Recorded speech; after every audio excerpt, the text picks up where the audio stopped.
জনম হিন্দল, আমি তাই করি ভাই যখন চায়ে মনটা, করি শত্রুর সাথে তলাগলি, ভাই মৃত্যুর সাথে পাঞ্জা। আমি উন্মাদ, আমি ঝঞ্ঝা, আমি ভিটিয়ে ধরি স্ত্রীর, বলবীর চির উন্নত মানুষের।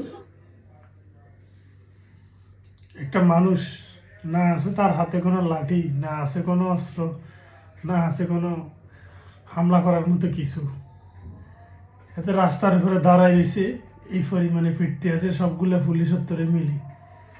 তার যদি হাতের মাথায় ছোট্ট একটা সিবিও থাকতো তাদের মানে গুলি করেই মারি নিত। এই পুলিশের চরিত্র অনফল্টেন। বাংলাদেশের পুলিশের মানছে গাইলে না, জারক সন্তান কয় না, আসলে মানুষ কিন্তু বহুত দুঃখে কয়, বহুত দুঃখে পুলিশের মা মই 14 গোষ্ঠী ধরে গাইলে পুলিশের গোষ্ঠীর উদ্দেশ্য দে মানছি কিল্লা চোদে বাংলাদেশ পুলিশের, এটার কারণে চোদে শালাপুর শালা কত বড়টা নিমখ হারার মেতে খাওয়া রয়েছে, এদের ফিডি ফাড়ি মানে এদিকে পুলিশ ধরে ফিডিয়ে বলা এই অবস্থা করে। এত খারাপ নিমক হারাম বাংলাদেশ পুলিশ, নিমক হারাম পৃথিবীর ইতিহাসে সবচেয়ে নিমক হারাম লজ্জাজনক জাতি যদি থাকে এটা হচ্ছে বাংলাদেশ পুলিশ আছে।